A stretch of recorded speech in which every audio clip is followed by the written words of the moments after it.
Welcome to Source One Saturday Night Mashup. My name is Nico Lagan. My co-host, Jason Lavigne, and our guests tonight are Leighton Grey, Katie Pasitney, that's going to be joining us in about 15 minutes, and Dr. Pelech.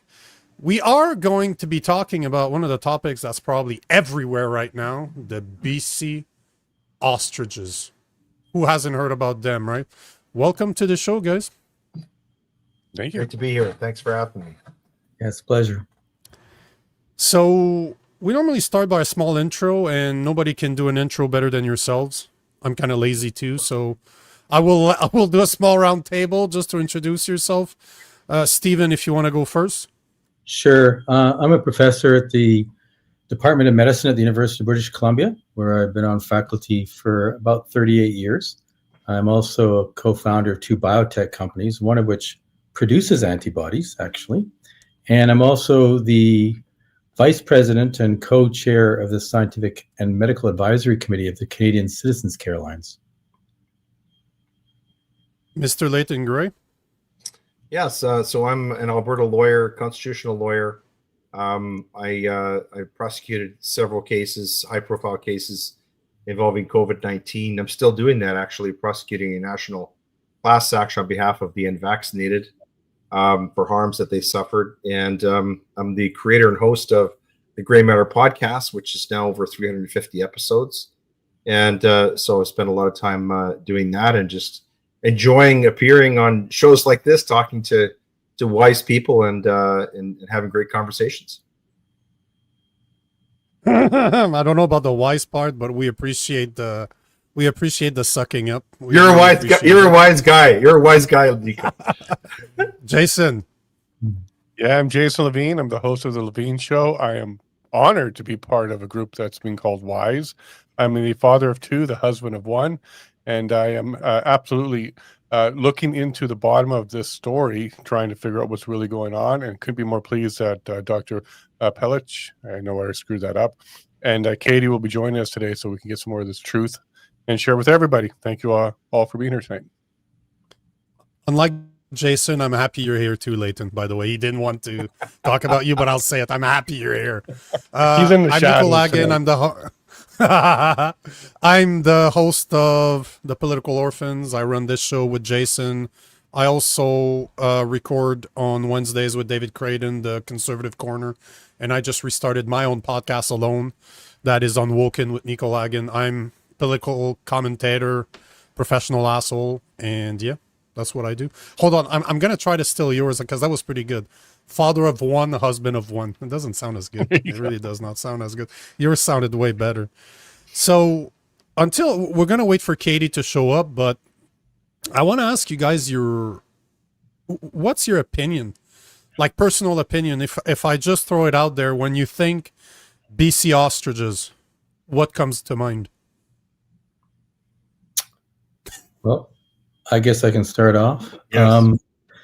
I mean, this case is far beyond the fate of these ostriches. It actually has an impact on farming in general. There's a lot of relationship with Bill C-293, which is really where we're adopting these standards and essentially rules that are being set by international organizations like the World Health Organization, and the World Organization for Animal Health. And so this is a bit problematic. I think it's been very revealing to me personally, because I had a lot more confidence in the expertise that our government agencies have in handling these kind of matters. And really, this is just disintegrated for me. I've been an expert witness for the Universal Ostrich Farm, and I've been involved in going through all the cases and seeing the expertise and really the arguments that have been presented and rationale by the experts for the Canadian Food Inspection Agency. And I found them extremely wanting. And so this is very disconcerting to me. And I'm hoping that really reason and science will prevail. And at least at some point, the truth will emerge, but I hope it's not too late for the ostriches. Mm-hmm, mm-hmm. Leighton? Well, honestly, I'm not a medical man. I'm a lawyer, and so I tend to see cases like this, issues like this, through through a legal lens. And what I see, um, sort of not only at the microcosmic level, but also the macrocosmic level, is this being yet another assault on private property. So these birds essentially are owned; they are property. They are livestock, and so we're seeing this is yet another example. Two other examples that are very much in the news these days. One is in British Columbia, and this is the UNDRIP situation, where a court essentially gave parts of Richmond, which included golf courses and other land that is legally titled, to Indians, and this is through the auspices of UNDRIP. And this ties into Dr. Pelech's comment about these international agencies and treaties really reconfiguring the Canadian Constitution and Canadian law. Another example that we're seeing right now, which is very, very topical, especially in places like Alberta, is gun confiscation, which is yet another attack on private property. Because when you think, people don't think of it in these terms, but what is a firearm? It is fundamentally, legally, it's a species of private property, and the government is saying, "Oh no, you can't own that." And the interesting thing about all of this is that UNDRIP came into Canadian law because of the federal government. My understanding is that it's the federal government, it's a federal food inspection agency that's involved in the ostrich case, and obviously it's the federal government that's involved in gun confiscation. And the backdrop of this is under Section 9213 of the Canadian Constitution. Private property and civil rights are under provincial jurisdiction. And so I see this not only as a really dreadful case of government overreach, not only on a health level, but also on a private property level. Because if these people want to raise ostriches, and if they're doing it responsibly, I don't see that the federal government has any right to come in there and essentially destroy private property under the auspices of health. And this is really just another example, very similar to what was done during COVID, where all of our fundamental civil liberties and human rights were trumped and essentially violated throughout the country under the auspices of, this is necessary, this is an emergent situation, an existential crisis.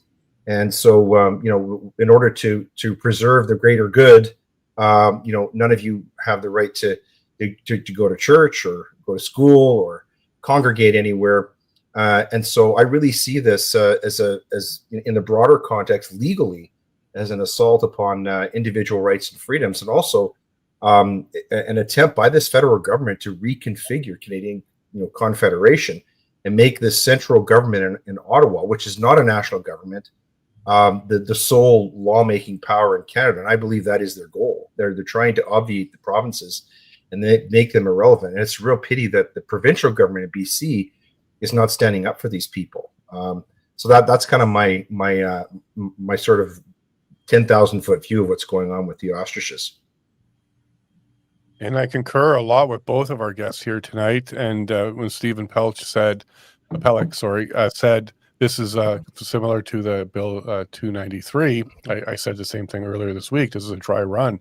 And what I'm seeing here is a test of all of our institutions, whether it comes to agriculture, where they're saying the avian flu is involved, we've got to stamp these out. Whether it comes to international agreements, it comes to medical for humans, because they're saying this could be a threat to humans as well.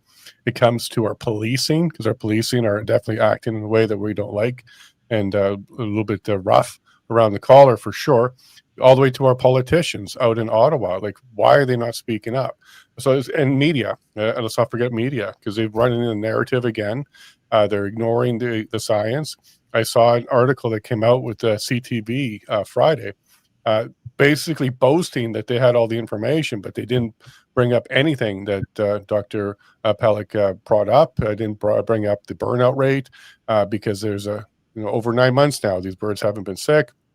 So I see this as a huge test of our entire institution, and it's a litmus test, institutions, plural, and it's a litmus test on what Canadians are going to be putting up with here. And I'm not surprised to see that there's a camp. There are people that are protesting, watching, recording, sharing, more and more people are going there to get the information out because media is failing us. Politicians are failing us. And I don't understand what the courts are doing on this one too. So let's add courts to that list of institutions that are failing us on this particular issue. With the Supreme Court decision just around the corner, the deadline for the respondents was Friday. They got 2 days for the applicants. We would expect some movement on this pretty quick because it's an expedited application. So I think every single piece of our democracy is being tested on this particular issue. Nothing's left to be wondering whether or not it's going to be for the people or not. I think it's pretty clear. And this does feel like the convoy all over again. All of our rights were being tested, property rights, autonomy rights, medical rights, decisions, our body, and working, whether or not we can work. And this is something else that I didn't bring up about this particular issue. She's going to be losing her entire business, this family here. So Katie and Karen and David, this is their business, their livelihood, and they're looking at having that shut down. So I think the entire system, all our institutions are being tested on this one, maybe on purpose, and to see what we'll put up with. Nico? Mm-hmm. You know, I'm going to take it from a 10,000 foot view to, because I'm a massive conspiracy theorist, so I have my views on what's actually happening. I don't have all the proof that I need to actually prove it, but no matter how you look at this, to me, it's super simple. Why are they not testing the bird? Why are they not testing the birds? Why are they not shipping them to the US when people are ready to pay for it? Why are we not testing to see if they have indeed developed natural immunity? Just today, I was recording with Ted Kunz from Vaccine Choice Canada about the first death in a generation about of a measles case in Alberta. That was a premature baby that was born that just died literally this week of measles in Alberta. Yet, if you listen to what they're saying, they don't address any of the questions whatsoever, and they try to make it sound like the only way to protect yourself nowadays against a virus, let's say measles, is the vaccine. Yet the vaccine affects, if you look at the efficiency of the vaccine, is 10 to 15 years. Natural immunity, lifetime. It seems like as soon as I saw the ostriches, it's like, are they trying to tell us, are they trying to kind of erase the fact that natural immunity is possible? That's what I've been thinking from the get-go when I look at the ostriches. If they have natural immunity, is that why they want to get rid of them? That's the question that I have from the beginning, because it seems since COVID, that's all they want us to believe, that there is no way that a human being that is healthy can develop natural immunity with a strong immune system. And this is the lie that they've been selling us for 5 years. And they continue to do it. And that's what I see about the ostriches. This is what I see about the case of measles in Alberta. And it kind of makes me wonder, and I have kind of a two-ended question for both Leighton and Stephen when it comes to this, because I know for a fact, I have a 2.5 months old right now, and it's insane how much they push vaccines. It's absolutely insane how they're pushing it. Oh, he needs to get his vaccine. He needs to get this. And I'm like, yeah, my wife and I both agree that it ain't going to happen. So there's nothing you can tell us that's going to make that a reality. But one thing that I'm realizing through COVID, and especially too what happened with the Freedom Convoy, is I have no faith, zero faith in doctors anymore. I have zero faith in our government. I don't trust them whatsoever. If you did not stand up during COVID, or you didn't fight the system with me during that time, I have very much troubles to actually trust people now. And is that something, that's the question that I have for both you guys as a doctor and a lawyer. Is that something that you're seeing? Are you seeing the vast majority or a lot of Canadians that are losing faith in our medical system and our government, the way that they're governing us? Dr. Pelech? Well, I think there's a cognitive dissonance happening. I think those that are critical thinkers that have gone out and tried to get as much information as they can collect based on some of these crises like COVID-19 and now the H5N1, in at least the poultry setting, in commercial farms, if they go out and they get the information, I think many people are wondering, like, what's going on here? Why aren't we getting this information from our mainstream media? And you're right. I think there's been a great deal of erosion of trust in the institutions, and they have failed the public in this regard. At least they should be transparent, and they should be able to justify whatever actions that they take. And I think this is quite serious, because there is this polarization happening. We know that it takes a very small number of people to change things. And we've seen this, for example, I think in our society with sort of the woke agenda. And we kind of have to counter this. We have to come back with reason and with rationality, again, with humility, and hopefully try to change things. And this is why this case to me is so important. And I've been willing to be involved in helping the farm. And Leighton, your book just came out. Chapter 7 is about the power of propaganda. And actually, it was really timely. The power of propaganda is your chapter 7 here, and I think this is kind of exactly what we're doing here. Well, there's another chapter in the book called Demoralization, which is, and one of the steps to demoralization, if you're familiar with the work of Yuri Bezmenov, is exactly what Nico was talking about and what Dr. Pelech was talking about, and that is we have been in the West a trust-based society. And so, for example, in the medical context, there has been a trust between doctor and patient, and there's patient-doctor confidentiality that has been enshrined in our law in our society for a very long time. And patients have had to be able to trust that the doctor was giving them the best and most truthful and accurate information that they could possibly get. Same thing in the legal context. When I get a client in the office, they have an expectation that I'm going to behave ethically, that I'm going to keep everything that they tell me privileged, that I'm going to follow instructions. And there's a lot of trust involved in that. And in fact, there's trust everywhere you look in our society. Trust is a key factor. And what Bezmenov talks about is it's this Marxist concept of destruction of that trust, because that gets down to the foundations, the roots of a society, the sort of the pillars that hold everything up. And when you destroy that trust, you destroy all of the fruits of those roots. Everything that you basically poison the tree, and so this is really vitally important. And the other thing, talking about loss of trust in medicine and science generally, that reminded me of something that Dr. Jay Bhattacharya said, who is now the head of the NIH. I had the great pleasure to get to know Jay when he was the expert witness in the Ingram case, which was the constitutional challenge to lockdowns during COVID. And one of the things he said in his testimony during that case is always stayed with me. And he said, maybe the greatest damage that was going to come out of COVID was the loss of trust and confidence in science and medicine. Because he said, going into COVID, they tracked it, and more than 90% of people would trust the medical information, what public health would tell them. But coming out of COVID, the numbers now are below 50%. And so what Jay said, if we ever got a virus that was as communicable as Omicron, but as dangerous as something as Ebola, more than half the population wouldn't believe the danger. They wouldn't trust what they were being told and get the vaccine. And so, of course, this sort of has ripple effects throughout society. So this idea of trust, we don't talk about it enough, but when you start to think about it, it's hugely important. Trust is really everywhere throughout society, whether it's in our schools, in our universities, medical situations, lawyers, truck drivers, right? You got to trust that guy driving that big rig down the road actually has a license to operate it and knows what he's doing.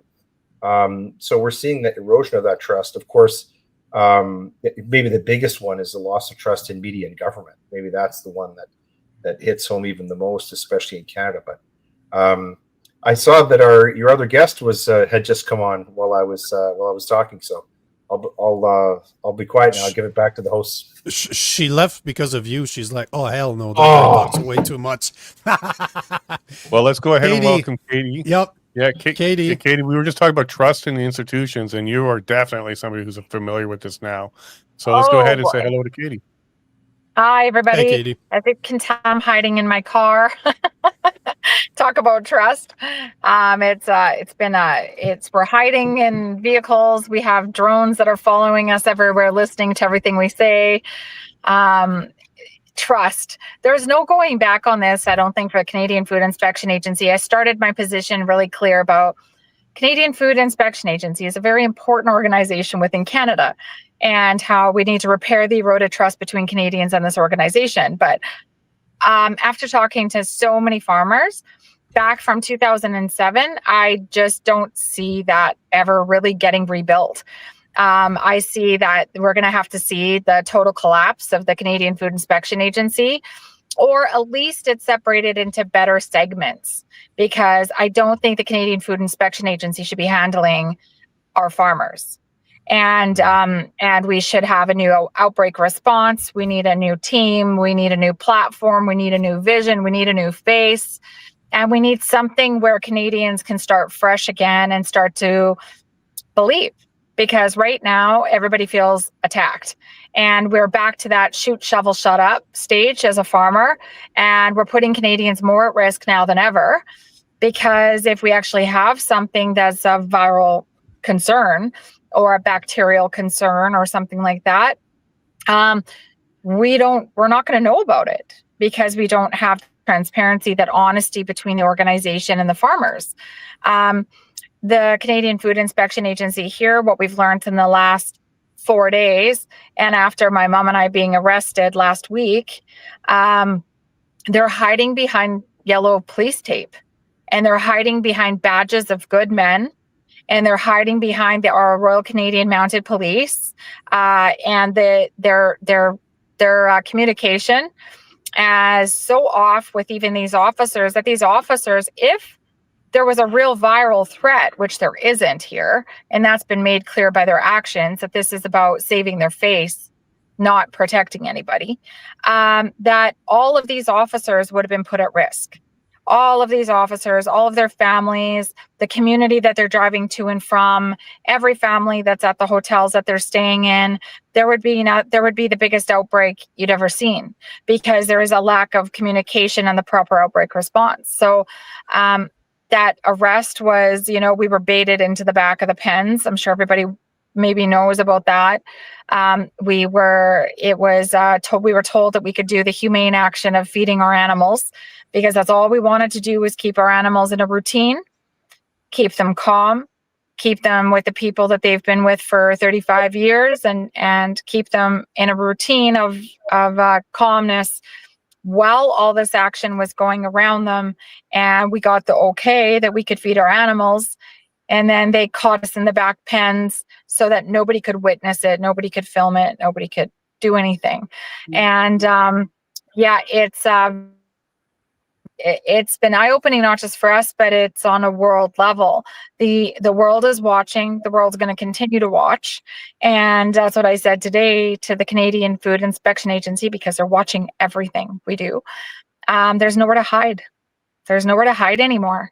And someone's going to have to come clean here, and it's not the farmers. Could you go ahead and give us an update from today? Because you mentioned some events happened. You had to speak to the liaison. And you also, video last night came out about one of the birds that had a tendon issue and not looking so well right now. Yeah. So our hen, her name is Spirit. And there's so much speculation. People are like, did you just name her Spirit? We're like, no, her name is actually Spirit. And we just healed her. So she went through about a month of recovery a couple months ago. And she was walking and doing great. And she was always the first one at the feed pails and pecking to say hello.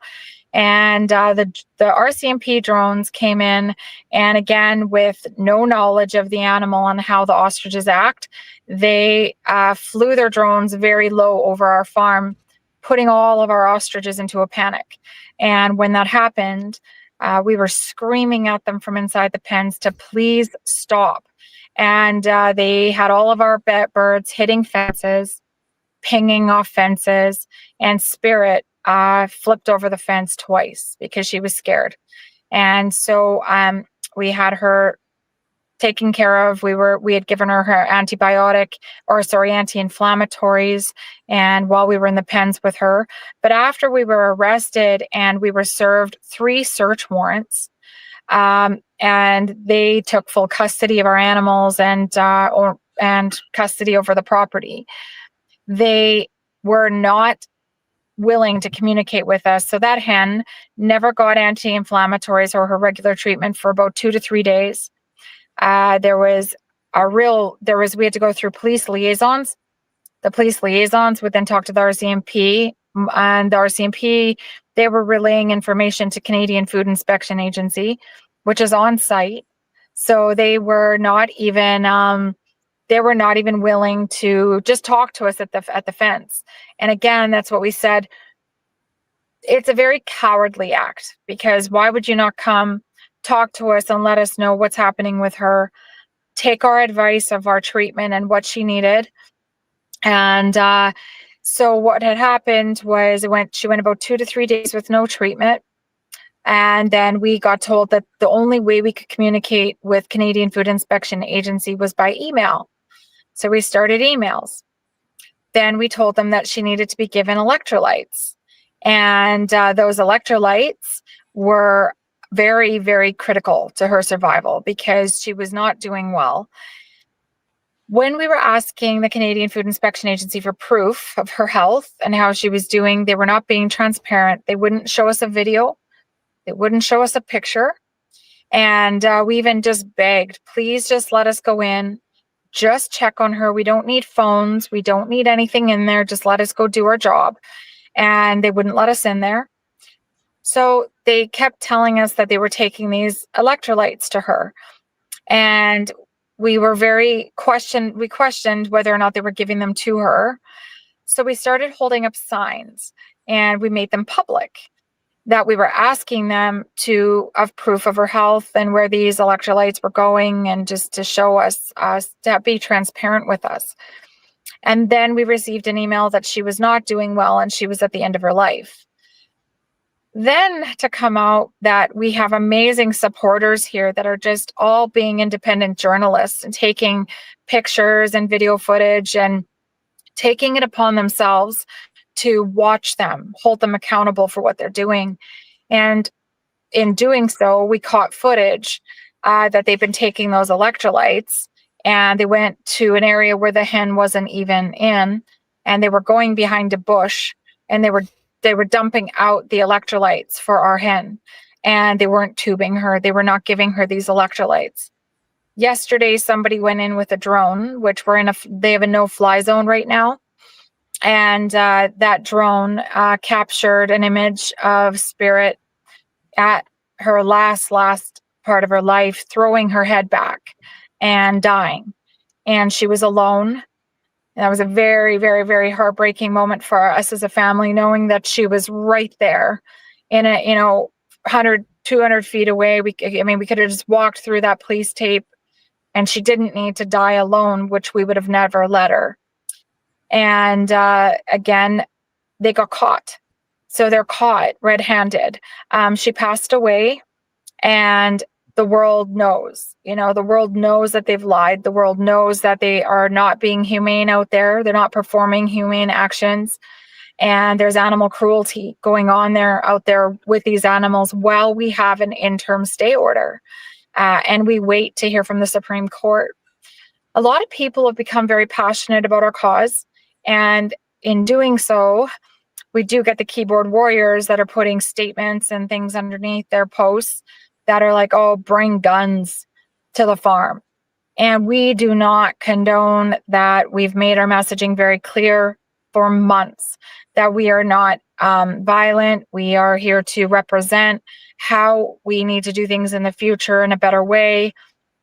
And so the police liaisons were very concerned tonight, because they said, if that continues and there's rhetoric online about people wanting to bring guns, that they're going to have to bring in more force.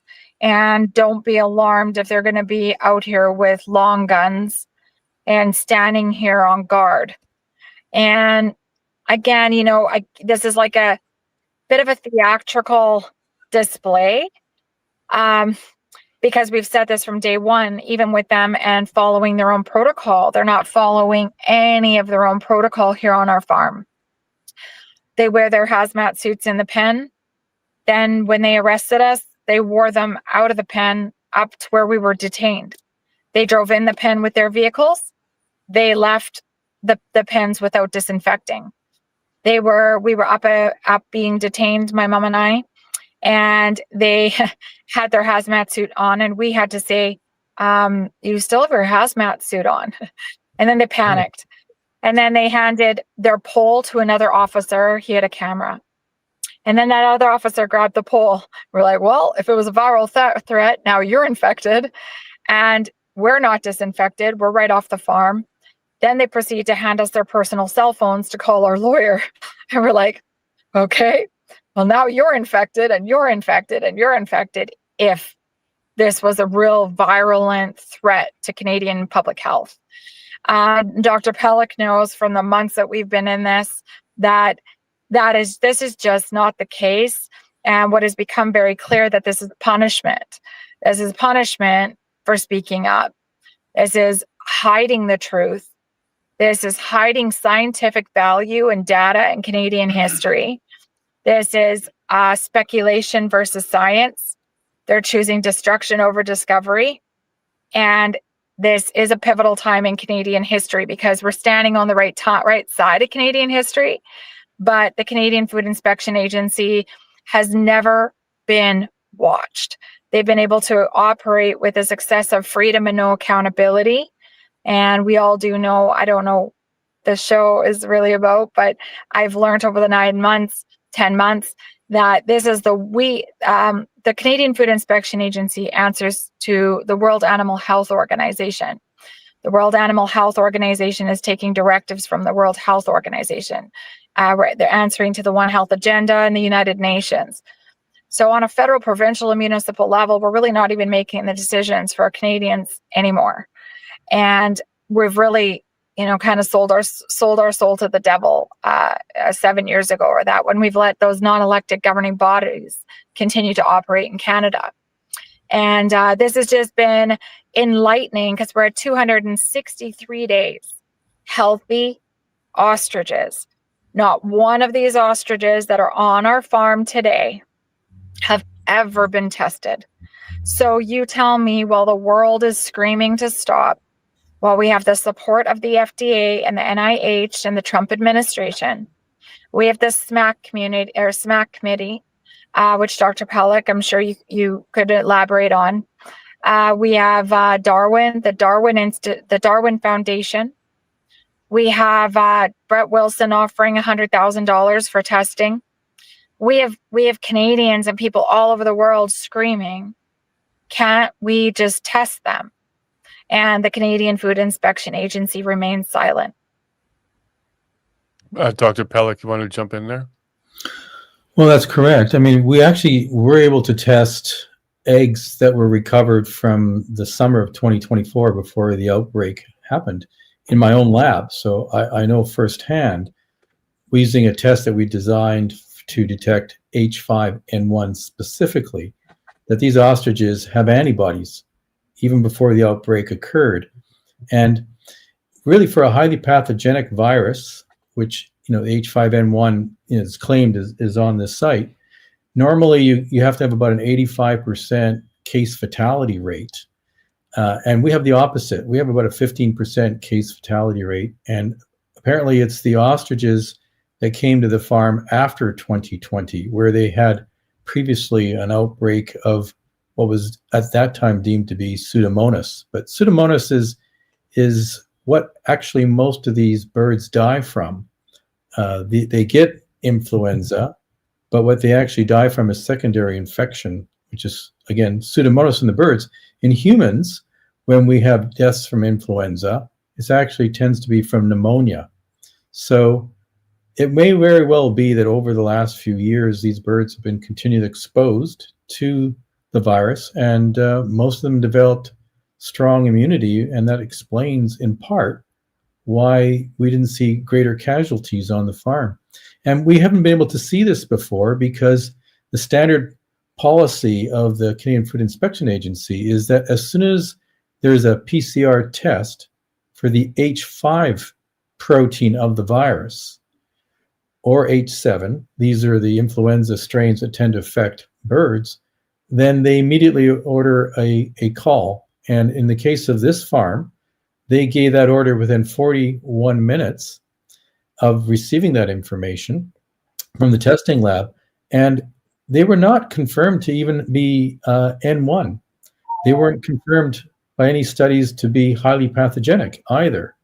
And so the data at this point indicates that these birds were infected with a reassortment, a hybrid virus of low pathogenicity and high pathogenicity virus. And as such, they don't pose a threat. And then on top of that, it's generally accepted that if you don't have any signs of illness, for 2 weeks after an infection with influenza, whether it's the birds or people, we assume that the person is no longer shedding the virus. And we also believe that that is because the immune response of the individual, animal or person, has been able to overcome the virus.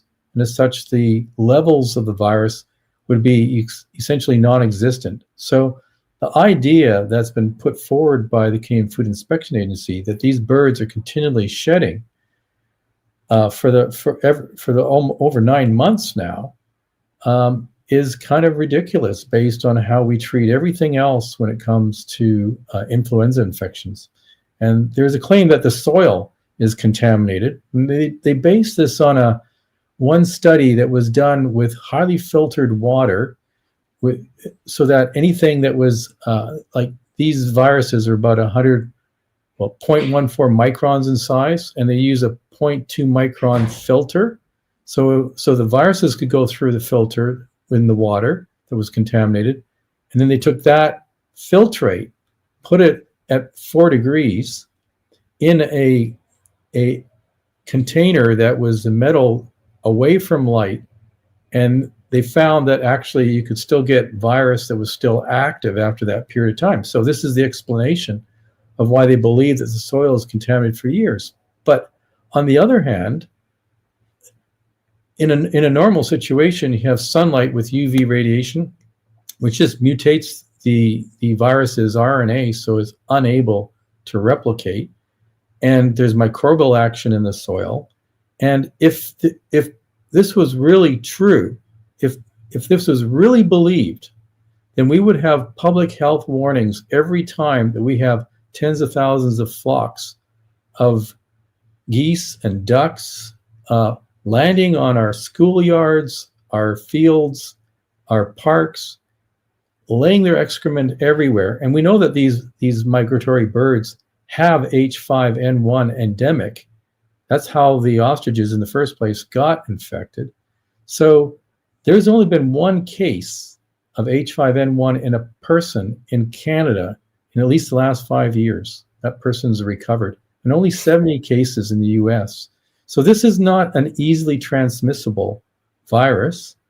And on top of that, there's not a single case, even though this virus has been known, the H5N1, for about 66 years now.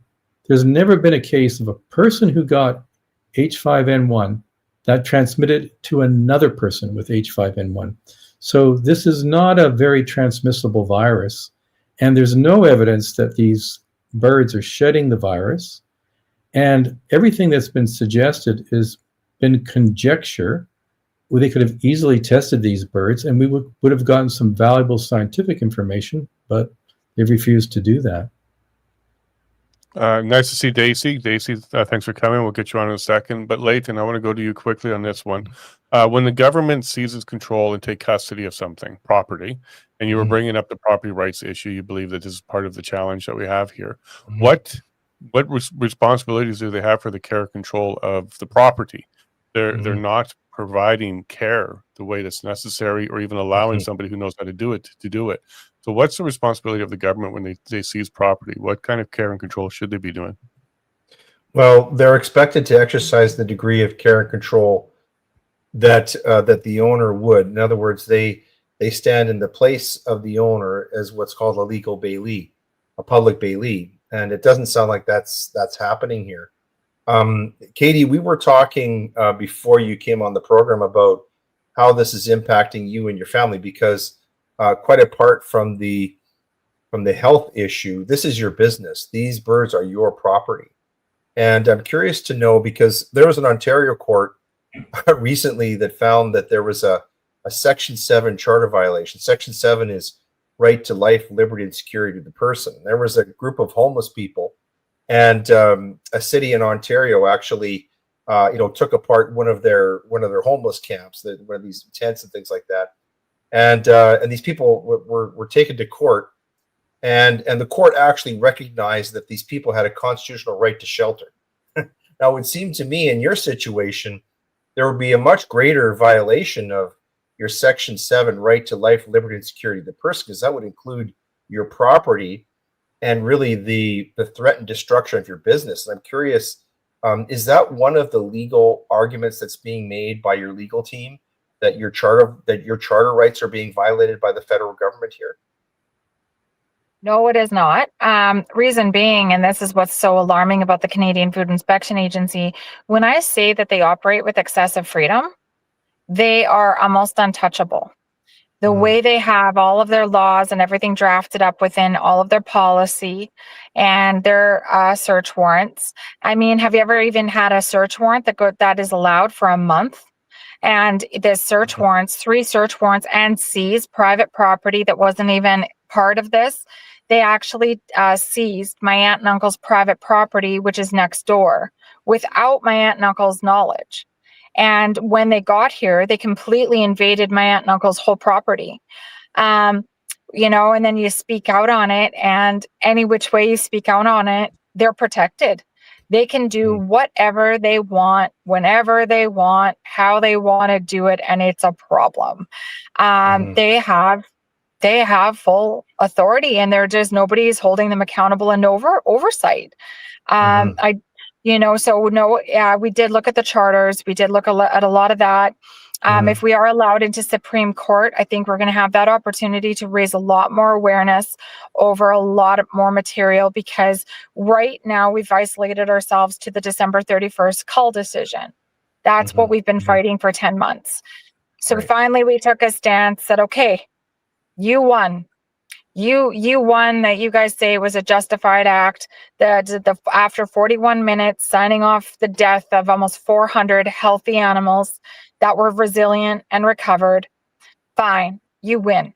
However, how do we not now open up the door to discuss the 263 days at the time from December 31st after, and these animals' health and well-being? They keep moving the goalpost on us, and it's really, really frustrating. At the beginning, it was about trading partner policies, and then we got our largest trading partner on board with a letter from the Trump administration, an RFK. Then they moved it to that we had a novel reassortment of avian influenza that Dr. Pelech spoke about. Then Dr. Pelech kind of dismissed those disputes, and it kind of went quiet. Then they moved it back to trading partner policy, because in Canada we're sectioned into zones, and to be avian influenza free, we have to be avian influenza free in all those zones for, I believe it's 28 days, Dr. Pelech? That's right. Yeah, in the province. Yeah. So 28 days. Okay. So, but again, how are we ever going to be avian influenza free if we have, as long as we have migratory birds, we're chasing it's a pipe dream. Like, we're never going to be avian influenza free. So killing off all of our farmers and livestock is not going to solve the solution. But they went to, then they moved, so it was trading partner policies.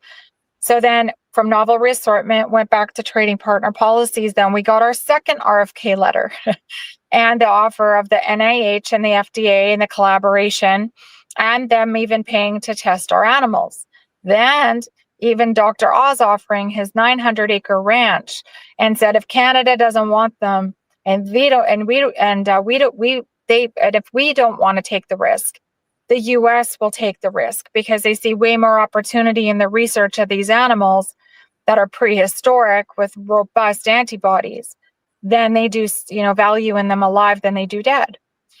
Then that was silent. Now they're back to trading partner policies. So these animals have become they're caught in the crosshairs of trade politics, not about their health, not about anything else. And now they're caught in the crosshairs of their saving face. Because if these animals get tested and they show that there's no live virus, but there's robust, beautiful antibodies, and we can prove, which Dr. Pelech is ready tomorrow to create diagnostic test kits to put these into action, then they would look like fools. But what they don't realize in the middle of what they're doing, that they're still making themselves even look worse than if they would have just tested them and said, hey, yep, this is a great opportunity for Canada, economic opportunity, scientific value, research opportunity in a recovered herd that's surviving with what they say is the most virulent threat. So if anything, these animals should hold more scientific value even more now than ever, because why would we not be researching these animals with surviving with the most virulent form of H5N1, if that was the truth? And why would we not be seeing how we could harness this opportunity to protect animal and human life? Nico, you were in Ottawa during the convoy protest stuff. Are you seeing parallels here where the government's not coming out to talk? Like, we reached out to the CFIA for comment. They responded with, we're not going to talk about this issue. RCMP are just saying we're following orders. Are you seeing any parallels with what happened in Ottawa in 2022? That's a question I have for Katie, because I know where you're going with this, and I appreciate you feeding me like this, but how, considering all the information that we know, just what was shared between Dr. Pelech and you today right here, considering the way our government is behaving and has been behaving since COVID, considering how people worldwide see those animals, are you surprised that Pierre Poilievre and the Conservatives are not standing for you? Because I got to tell you, I'm not surprised, because that guy's not a leader. If you want to look for his balls, they're probably in his wife's purse somewhere. But are you surprised that he's not standing up for you? Because that, to me, is an easy win for him. I don't think there's anybody on the conservative the conservative side in Canada that would actually be against him standing up. On the contrary. So does that surprise you? I want to say it surprised me because, of its platform, and I was very naive in a lot of ways 10 months ago, and I would watch their platforms and I would believe a lot of the things that they would say that they stood for. And I was more surprised when we were getting, and we still have way more international support than we do within our own country when it has to do with government. And it took a lot of calling them out. And I have to give it a hand of applause to Jordan Keeley, an MLA out of the Northern Peace, who really stood up for the agricultural side and brought us into the legislature and used his question period to bring up a hard issue. And Lana Poppin just answered that back with another question. Then we had David Williams, MLAs. We had Scott Anderson, an MP in our local area, stand up, a Conservative MP. Has been a real fighter for us. But we had EB speak out on it very lightly, and he just said, I'm frustrated with the Canadian Food Inspection Agency's approach. Shouldn't be a one-size-fits-all solution. That was it. And then we've had Mel Arnold and John Rustad speak up on it. But again, Pierre he won't even say the word ostrich. So I don't know what's happening behind the scenes. It's very confusing to a lot of people in Canada and across the world right now. What is happening behind the scenes, and what are we hiding, or what is going on? Are we really protecting just the supply chain management? And are we really just protecting the Canadian Poultry Association? Because that's what the Canadian Food Inspection Agency continues to say, is that they're protecting the Canadian Poultry Association. Well, I didn't know that the Canadian Food Inspection Agency swore an allegiance just to the Canadian poultry industry. I thought that they were working for all industries and protecting all life. But yeah, I mean, right now I'm very surprised. I still am. I guess I'm learning a lot along the way. I'm very disappointed in our Canadian government. Here we have a lot of economic opportunity and a lot of scientific value sitting on the farm. And what we're seeing, even with the layers of the breakdown in trust of this big organization, I'm really shocked that that's not become more of a talking point for Pierre. What do we do here? Because we are putting Canadians more at risk than ever. And these large prehistoric animals that have survived on the planet for millions of years, they hold a lot of value and they've survived for a reason. They have amazing immune systems. One ostrich egg is equivalent to 100 chicken eggs worth of antibodies. But then there you go back to the Poultry Association again. Now we're putting ourselves at odds with the Poultry Association and dipping into their pockets. Because if their antibodies now are not as sufficient as the ostrich antibodies, now there is another conflict of interest. So rather than allowing us to have a more neutral playing field and all of us get to participate, we're isolating the protection to one industry, and we have a big problem here. So I don't know who's protecting who, but even RCMP, our Royal Canadian Mounted Police. I was on the phone last night after Spirit. We saw her passing away, and I was very upset. And Ben, our police liaison, said, I know you're upset with me, Katie. And I said, where did you, he said, we swore an oath. And I said, you swore an oath to who? Did you swear an oath to protect just the Canadian Food Inspection Agency, or did you swear an oath to protect Canadians? Because right now you have the enemy, the criminals are on your side. They're on the other side of your police tape, and you're protecting the criminals and you're arresting the good people.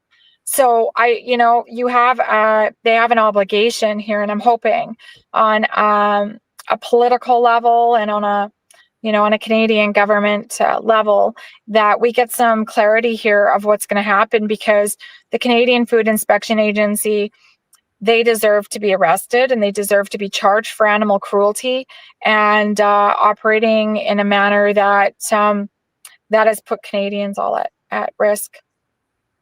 Well, I'll let you know, Katie, the RCMP oath, if you read it, it's to themselves. It's to the RCMP itself, not to the people, not to the Crown, not to anybody else, but to themselves. And they also have a secrecy oath. And they also have a secrecy oath. So they won't talk about stuff like that. I think you were right, though, on X the other earlier today or yesterday when you said follow the money. Because I'm not sure how Poilievre becomes a millionaire as an MP, but he is a millionaire. Chris, welcome to BC. You flew out there to see what's going on. Can you kind of just give us an update about the mood that's there, and as you got to BC, what's going on there? Yeah. I mean, I can speak to my mood for sure, and kind of what I felt.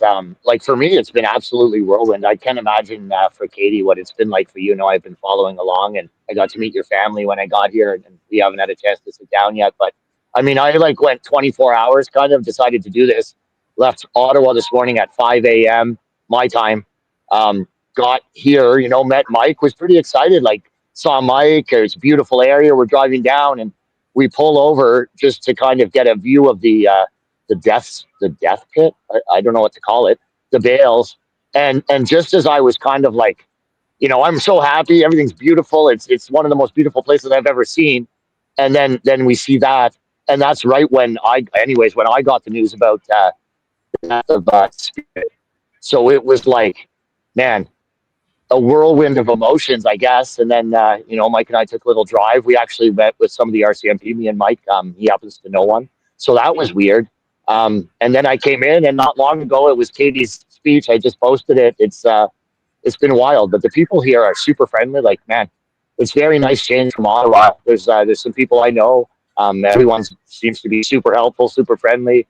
Yeah, it's a lot to take in, honestly. I'm still kind of a little bit in shock, maybe. Well, let me ask you a question I asked Nico, but I'll ask you quickly, Chris. Do you see any parallels to the Ottawa convoy in 2022, where it's the police and the government versus the people? You're not getting answers. the government and the police are kind of stepping up the force. They're making threats. Are you seeing any parallels between this situation and Ottawa in 2022? Yeah, I mean, I definitely see the police parallels, and I mean, I was right there when the RCMP went down Wellington Street with their 4-foot beating sticks and shot Alexa Laval with the gas grenade, and I've been through that. I also see a lot of parallels to other things, though, like to the grassroots nature of the Freedom Convoy, and from where I sit, I come in doing my regular coverage, but I started covering this like whenever it was, I was like hitting like 5 million impressions a day or more. And it was people from it wasn't a left or right issue. The only people that had a problem were people that like specifically hate me or Elizabeth May, not liking MAGA. But it's really seems to be a grassroots thing, and people are coming at it maybe from different angles, but it affects so many people, right? There's so many issues at play here: property rights, animal rights, human rights. And I can't help but think that it might be the ostriches today, but it could be us in one of those pits. Now, Katie, that is something that people say a lot of. Yeah, ostriches today, but this could be us tomorrow. Do you see that as well? Like, this is why we have to stand up on this particular issue to save the ostriches, because if we allow them to come and take a property, call a whole bunch of birds, even have very weak signs or propaganda signs to do it, do you think, Canadians, maybe other farmers, they could be next? They're doing it. Made. They're already giving us. They're already already getting rid of us. It's a one size fits all little white pill solution. You're sad, take Maid. You're depressed, take Maid. You can't walk anymore, take Maid. I think they're already doing it, and I think yes, I do. Though I see this as if we can't stop it at Universal Ostrich Farm, which I do believe is ground zero for change at the moment. Then with all of our international support, the Trump administration, the people screaming from the mountaintops across the world to stop this, and then I don't believe that any Canadian farmer is safe. What we're fighting for here is a policy that's broken, and then that's led into obviously the evolution of realizing that it's the whole organization that's broken. But that policy is coming to a farm near you. The policy, same policy we're fighting, we've just been trying to educate farmers on. They can enter your property based off suspicion and kill every animal you own. Dog, cat, your fish, your snakes, anything they want. Your cattle, your everything. So based off suspicion, you tell me how much power that is. And they don't have any accountability. They don't have a third party, somebody who oversees their audits. They failed their 2018, 2021 audits miserably. They don't have any, so they have no oversight. And it is, I do believe it's every farm is at stake. And what we're seeing is a lot of farmers who've had generational farms that have them handed down. Or grandfathered down, or maybe an older couple in their 70s that have their cattle. I mean, they're not going to repopulate their animals. Who wants to continue to see their animals based off of speculation all be completely murdered? And then they say, just replace them. Dr. Pelech, in his science knows very well what we're losing here. And stamping out sounds powerful, but when you say stamping out natural immunity, it doesn't sound so pretty. And losing our genetic diversity in our animals and our strength. We're losing our biodiversity, and we're losing our natural immunity in our animals. You can't just keep killing everything that has had long genetics, strong genetics. That those antibodies that an animal has gets passed down to their young. And when those genetics get passed down to their young, it just keeps going on, and it's a beautiful thing, but we need that. It's necessary for survival, unless we want to become completely reliant on vaccinations for survival. And they are like a bunch of kids running around with loaded handguns, and they're shooting aimlessly, and they don't know the ripple effect of their actions are going to have in, say, 3 to 4 to 5 years from now. So our farmers are just bowing out. They're getting tired. They don't want to keep doing this process. And our large organizations like the Canadian poultry industry keep getting funneled money by the federal government for upgrades and to continue to go and grow. But their animals are only, I mean, these poultry facilities are chickens that are alive for only about 6 months. Not a long living animal, especially like an ostrich. That is not poultry. And that could have even happened. We could have just removed ostriches from the poultry category, but putting ourselves at great risk. Goes a lot deeper, and they are trying to push us, I do believe, into our 15-minute cities and take over our farms. Dr. Pelech, we were talking about the $2.5 million BC project that was trying to address the avian flu issue. We talked about how antibodies infused in filters can help that project or that study. And could this be a fork in the road? Like, either we get this right and you can actually address avian flu in a different way, or we don't and we just stamp these out. Are we at a fork in the road on this one?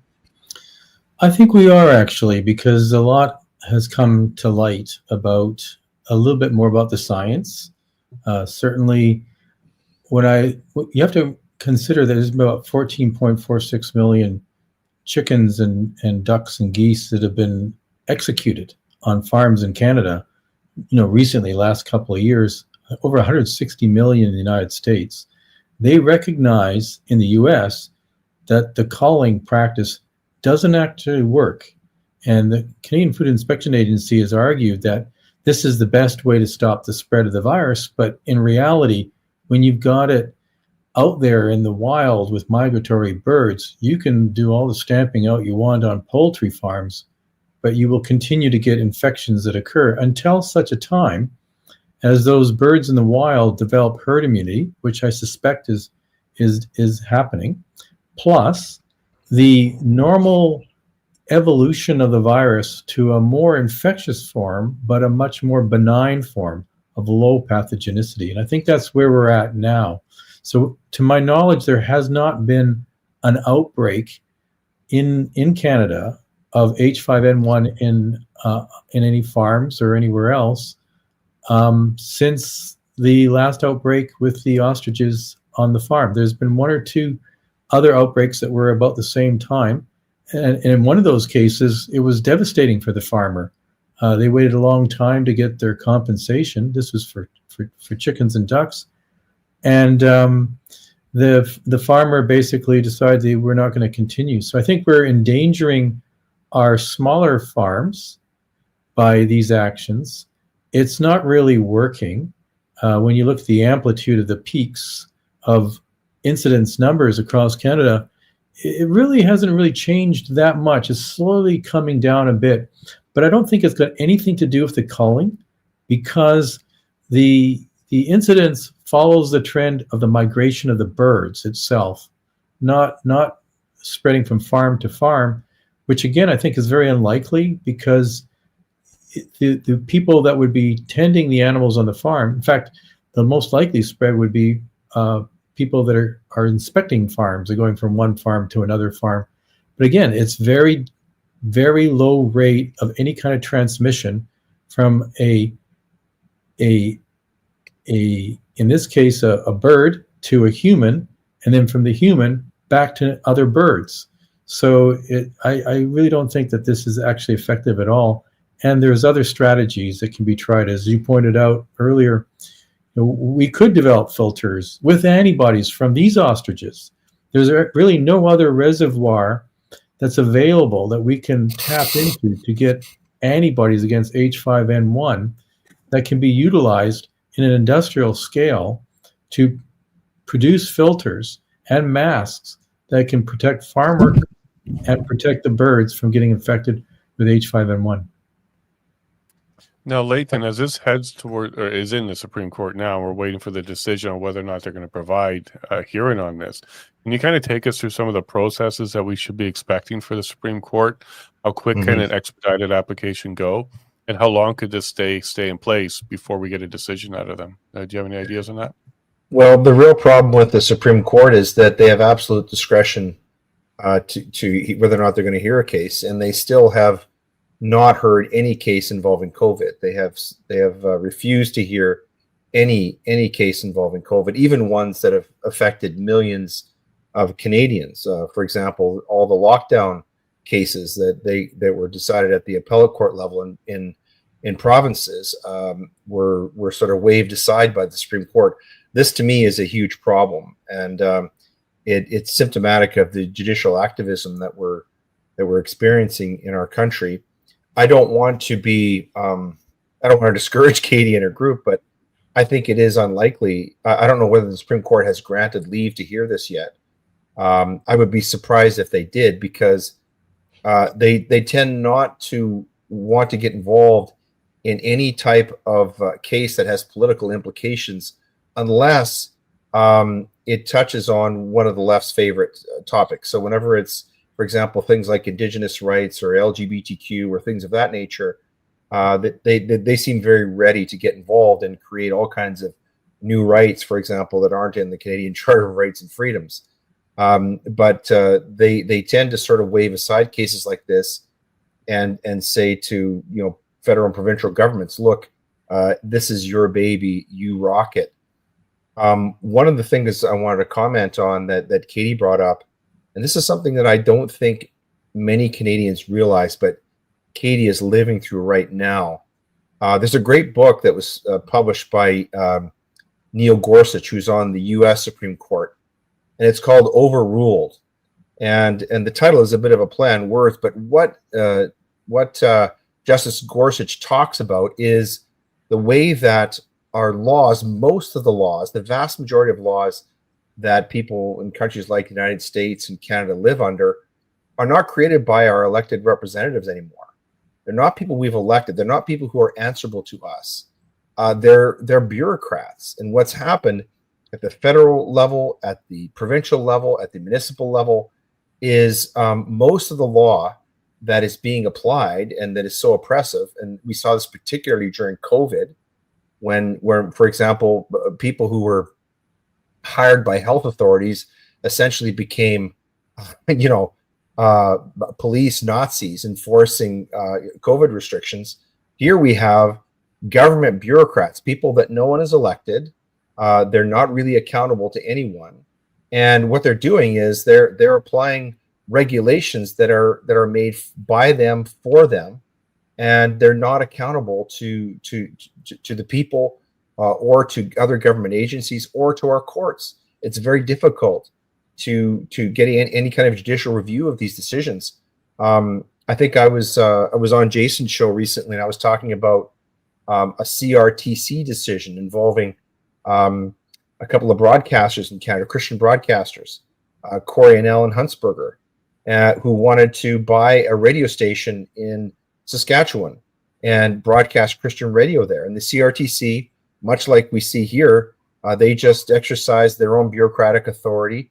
They refused it because these guys wouldn't sign on to all the woke specifications, the ideology that they would have to in order to run a radio station. And then even more offensive was they said in their decision that they violated the constitutional rights of these broadcasters, but then they reviewed their own decision, and they said that they thought that their own decision was reasonable. And guess what? The regulations say that they can do it, and there isn't even an avenue. I researched it. There isn't even any real prospect of judicial review.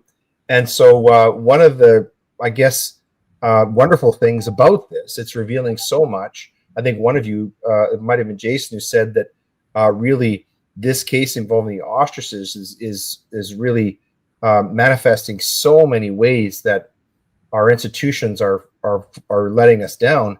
Here's another example. It's exposing the reality that most of the law that Canadians like Katie live under and that impact us are not made by the people we elect. It's really a facade. The truth is, we're being governed, and we're being controlled, we're being pushed around and bullied by unelected bureaucrats, and most of whom are really, really awful people. I'm going to say that. They are really, really awful people. I represented Pastor James Coates, who went to jail during COVID, and the young woman who was responsible for having him arrested, for shutting down his church, having it barricaded for months. I asked her, I said, what was your training in law enforcement? She said she was on a Zoom call for 30 minutes.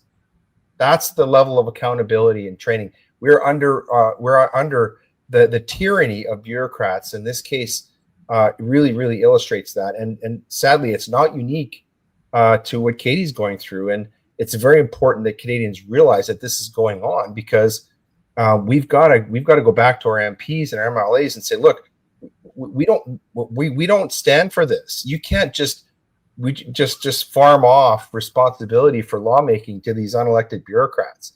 This is your job. You're accountable to us. We elected you. We didn't elect, John Doe bureaucrat who's, exercising all these crazy search warrants and who's pointing guns at people out on an ostrich ranch. And of course, we have people like Pierre Poilievre sort of washing their hands and won't even say the word ostrich. But this is a huge problem in our country. And it gets back to what we were talking about, the loss of trust in our institutions. Our big reason why we've lost trust in our institutions is because those institutions are under the tyranny of bureaucrats. 100%. And Nico, I'm going to jump to you next because I kind of want to get to some questions. I'm just going to ask a quick question that came to me through our website. The credentials of everybody here was talked about at the beginning of this episode, so you can always go back on the replay and check that out. But we have a doctor, a lawyer, an owner, and an asshole in Quebec, and he's up next. Go ahead. Leighton, considering this question's for the whole panel, considering the bureaucrats that you're talking about are not here in Canada, we tend to talk about what's going on in Canada, but let's be real here. We're talking about unelected officials, bureaucrats that are the WEF, that are the Bill Gates of this world, that has said openly that they don't want us to eat meat, not real meat. They want us to eat lab meat or bugs. And I see cases like Katie, and all I'm seeing is that's just the next step. They want to bleed out farmers to make sure that we don't have the resources to provide to our supply chains. Because if you look right now, they say that just look at the amount of cattle. We have less cattle than we did in the 1980s. Yet we're a lot more people in Canada and we have more resources to have more cattle. That's not a coincidence. I don't believe in coincidences. So the question is for you guys in the panel, am I the crazy one on the right here that's just a far right crazy that just takes off his tinfoil hat for the show? Or do you guys actually see that there is a global agenda here, that we have a uniparty in Canada? It doesn't matter that you're looking to the right, you're looking to the left, or you're looking to the center. They all represent the overlords, should I say. It's not a left versus right problem, it's a top versus bottom problem. Well, we'll throw it to Katie next, but go ahead and grab your tinfoil hat. I can see it in the back there. It's right there, bro. Katie, right there. Yeah, Katie, what are your thoughts? Is this going all the way up to WHO, some globalists? Like, what's going on here? And are they trying to destroy our food supply? Absolutely. It's hard not to see that. It doesn't make sense otherwise. It is a top to bottom problem. It's not a left to right. When it comes to animals, how can you be? It's not a left or right. That's almost one of the things that could unite the left to right as an animal.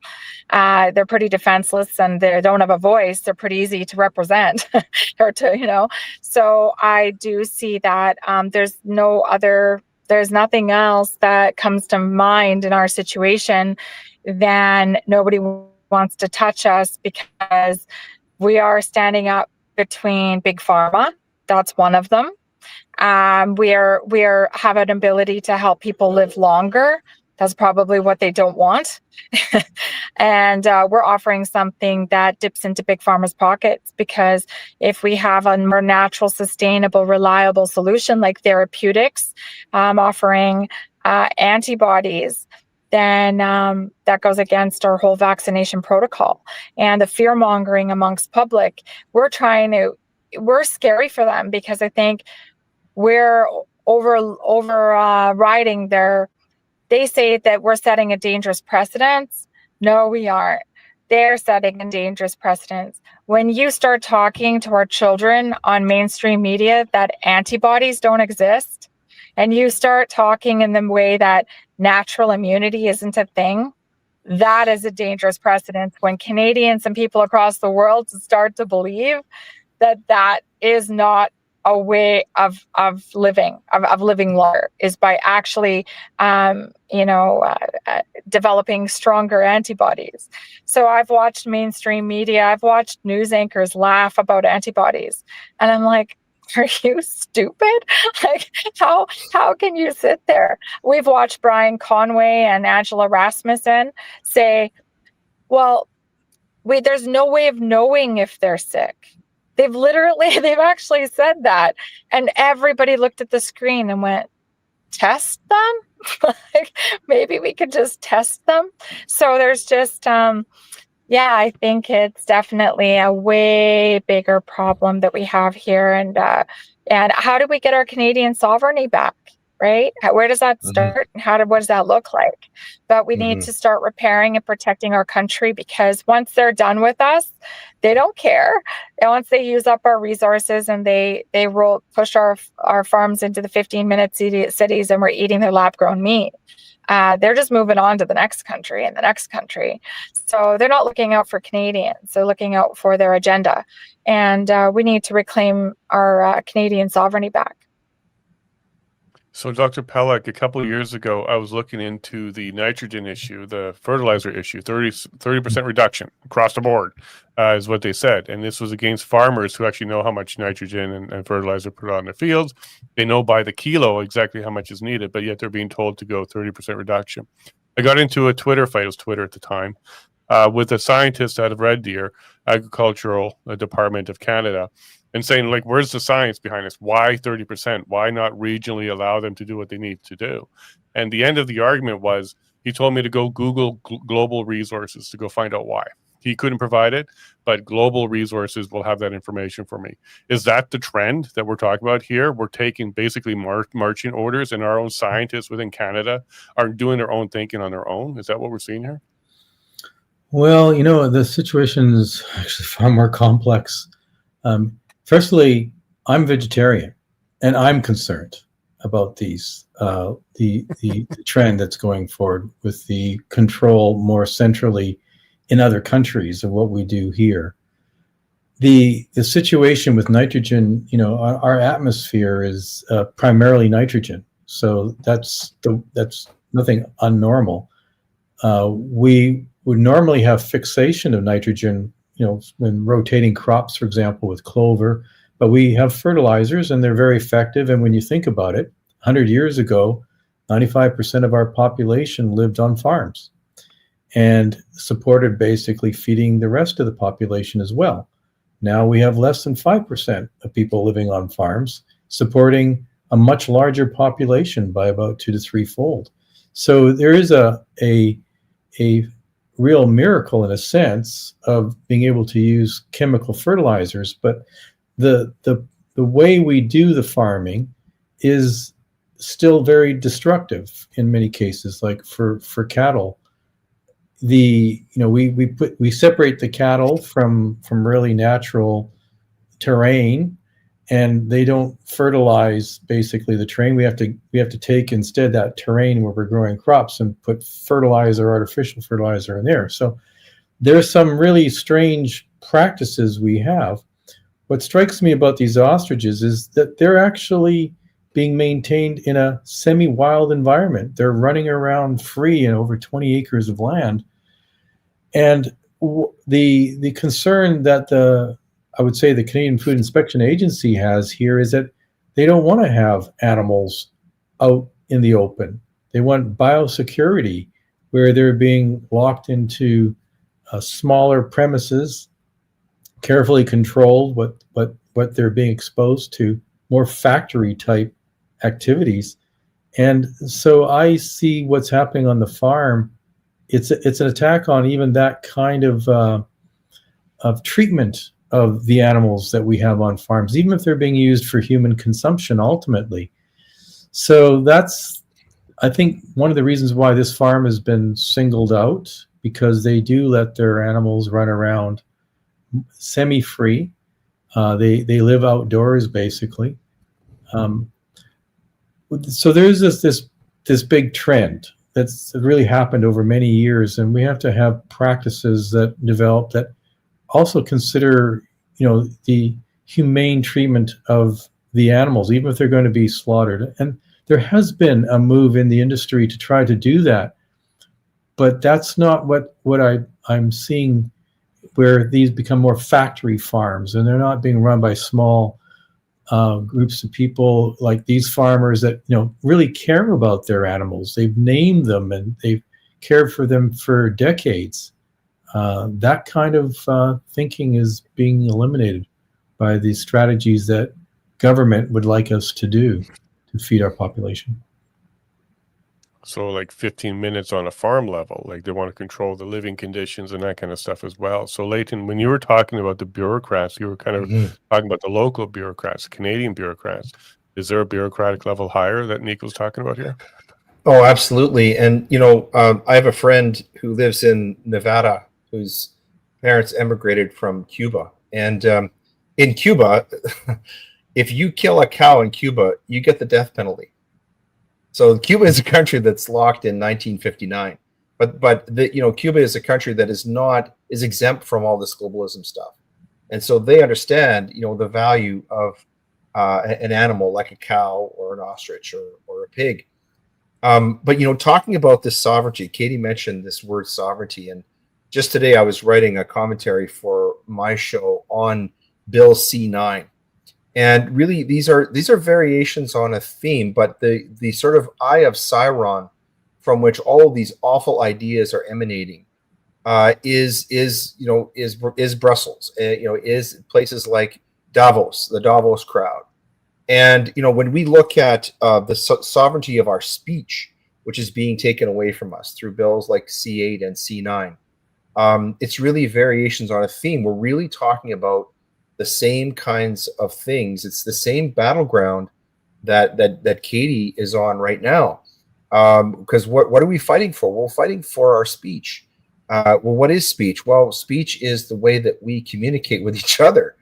And really what bills like C9 are doing is they're saying to us not only what we can say, but they're saying that they're actually controlling the way that we communicate with each other, which is even deeper. And you can see the parallels between a bill like C9 and what's happening here. And it's the same people causing it all. The same people who are dreaming up laws like Bill C9 are the bureaucrats who are terrorizing Katie on her ostrich farm. It's all the same people, and they're taking their cues from the Davos crowd. And that's why the situation is so different in Canada versus in the United States. And I think this is why Canada is sort of a flashpoint, because we're so close. We're sort of between the European world and adjacent to the U.S. So we see the difference in the U.S. where Donald Trump is going to the UN and basically tell him, sorry, Nico, I'm going to use your language. Go fuck you. Right? And whereas, Mark Carney is saying the absolute opposite. What Mark Carney fundamentally is a bureaucrat. People think that he's some kind of economic genius. He's not. He's a bureaucrat. He's a corporate banker. And to call him, to compare him to someone like an economist who knows something about the economy is like comparing a doctor who does nose jobs to a brain surgeon. Yes, a doctor who does rhinoplasty, he does surgery in the neighborhood of the brain. Okay, he's not a brain surgeon. And what Canada needs right now, pardon the metaphor, is a brain surgeon. We don't need another nose job. That's what I'm seeing right now, and what people don't understand about Mark Carney. We think he's some kind of financial genius, and of course he's just nodding his head to the Davos crowd. And so really when you look at other areas of Canadian life and the laws that we're living under, whether it's gun control or it's control of speech or it's what's happening on Katie's ostrich farm, it's really all the same thing. And you can point to also, the prosecutions, the public persecutions of people like Tamara Leach and Chris Barber, or what happened to the Coots boys. It's all variations on a theme. And the theme is our country is being governed by people outside of Canada. The people that we are electing into office are not running our country. And that is why there's this cognitive dissonance, to use Dr. Pelech's words, between what we think Canada should be, what our laws ought to be, and what they ought to do, and what's actually happening boots on the ground in places like Katie's ostrich farm. But it's more than Nico, just bring the C9, question though. back to you. Yeah, go ahead, bud. Yeah. All I was going to say is it's more than C9. Like I've done some deep dive with with the Justice Center for Constitutional Freedom with John Carpe on C2, C8, C9, and we're going to do one on C63 when it pops again, because it was just announced that it will be retabled. And if you take the time to read them, and unfortunately it's probably 250, 300 pages if you combine all the bills. They have little pieces of censorship in every single one of them that all relate together. They didn't make a big brother bill with everything in it, because we would have seen it. But it's a hyperlink system. You just look at it's C8, the one about the cyber attacks. I worked in the telecom world for more than 20 years. I sold the services that they're talking about in there, and there's nothing really wrong about what they're asking, except they're asking for a bit too much when it comes to being able to go see the telco's equipment. But I've seen that in RFPs before. It's the amendments that they're trying to push to the Telecommunication Act of 1993 that's within that bill. It's not the bill itself that's problematic, is the amendments. And the question I have for you guys is, we consider Bill C2, C8, C9, C63, the new one that's coming. You're looking at the gun grab that's starting in Cape Breton right now, that's gonna go through the whole Canada soon. For the longest time, I thought that it was about self-defense. Like, they were taking the guns away, just like Marxists do and communist countries do, that they don't want us to have like a Second Amendment in the US. But more and more that I see like situation with what's happening with Katie's farm is, it's not just about removing self-defense, but it's about removing the power to hunt. Because as much as you look at Canada, if it wasn't for guns, we wouldn't have survived. Can you imagine coming here 500 years ago? It's minus 30 outside and you're fighting bears with your bare hands. Yeah, no, ain't happening. It was not happening. So guns were important self-defense, obviously, but that's how we put food on the table. So the question I have for you guys, do you think that's what's going on? So C2, C8, C9, C63 is shutting us up to make sure that we can't have conversations like what we're having right now. And then the gun grab is as much for self-defense against the government about the Second Amendment in the US, but about our ability to hunt as well. That's a great question, Nico. So yeah, Katie, we'll go to you on this, because the food supply is a big concern. As Nico highlighted, we have less cows now than we did before. We import more now. We got Mexico meat, we got Australian meat, and when they're going after farmers on like fertilizer, water, land with undrip, now property, is this an attack on farmers, the food supply? And what are your thoughts about what Nico said there? Yeah, absolutely. I mean, as a farmer, it's essential for us to have guns on the farm. We have grizzly bears, we have cougars, and we have predators for the ostriches. It's so if, just the gun, the guns, the gun rights, or property rights. This was a very, very clear display of the biggest overreach. The minute I had grabbed those papers from the Canadian Food Inspection Agency through that fence, I told him, I said, no, I didn't want to touch them. I said, once I take these papers from you, you have full right to our property. And he said, no. And it's all caught on a live. He's like, no. Just take them and I'll explain it to you. And I said, no, I was hesitant. I'm holding my hands back. And he shoved them through the fence, the quarantine fence, in his normal clothes. And then I took him. And he said, you are now to leave your property. We are in control of your property. We are in control of your animals now. And that moment was just, I guess I want to just never see any farmer ever have to go through that moment ever again. Those are our animals. That's our land.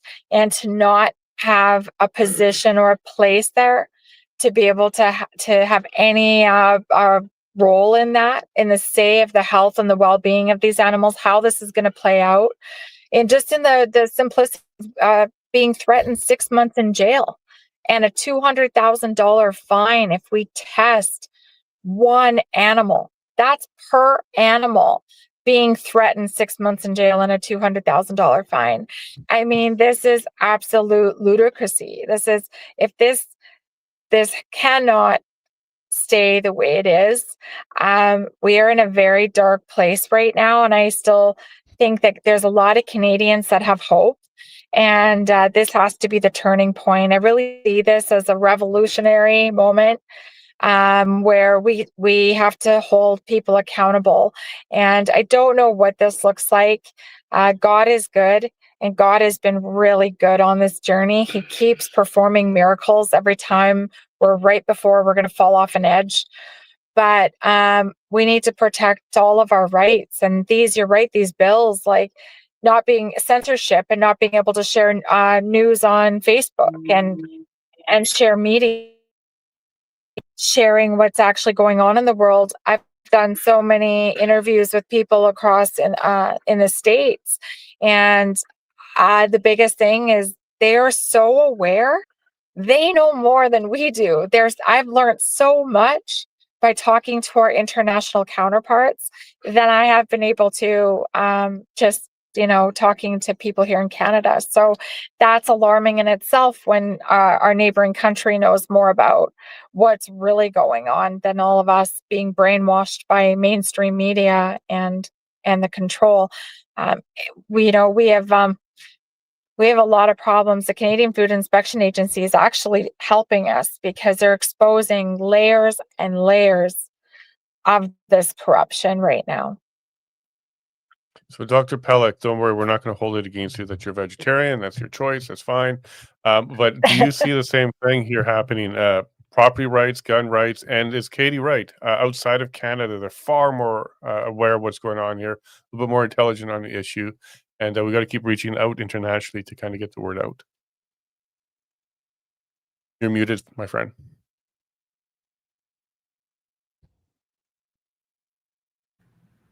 Sorry. It's the boiling frog kind of analogy. All this stuff is going on, but it happens relatively slowly, that we just don't see these rights eroding. And I do believe that they are all connected. It's a question of centralized control of the population, ideally for our own good. But unfortunately, you cannot necessarily trust the people that are pulling the strings. I've seen this in the case of, I was bringing up in another interview, the monkeypox, where the leader, the director general of the World Health Organization, Ghebreyesus, he was advised by his own scientists in a panel that the monkeypox, the mpox, was not a pandemic in proportions. It was affecting about 96% very active gay males. And he completely overruled his advisory panel and declared it a pandemic officially, which allows a number of different of powers then given to the bureaucrats. And that was renewed again, actually, about a little over 6-7 months ago. But the Director General himself is not an elected official. He's appointed. And the main people that are determining what the agenda is going to be for World Organization for Mental Health are the people who fund it. And that was primarily China and to a certain extent at one point United States, but the Bill Gates Foundation, a lot of private enterprise. So these are people that are controlling the people that are supposed to be in charge of these organizations. These things are all behind the scenes. It's not democratic, and it's not transparent, and that's to me a major concern. Leighton, are they deteriorating our rights here? Oh, sorry. Go ahead, Katie. Yeah. I do have something that is just really bothering me. It keeps popping into my mind that I do hope we get to have just a chance to discuss. I mean, this is a military operation that you're watching here. For our farm, and us humble farmers are good people, we're spending probably, I've been told, I don't understand, but about probably $500,000 a day of Canadian taxpayer dollars for all these RCMP. We have a task force here. We have a drone force. We have a command center 5 kilometers up the road in a provincial sand pit. We have spent thousands of dollars of our taxpayer dollars bringing in those large hay square bales on semi trucks after semi trucks to build a kill pen. We have drone blocking jammer equipment behind their fences that we've seen with binoculars covered in camouflage netting. We have telescopic devices behind their fences that we've seen with binoculars. There's about, at any given time, we have about 30 officers here.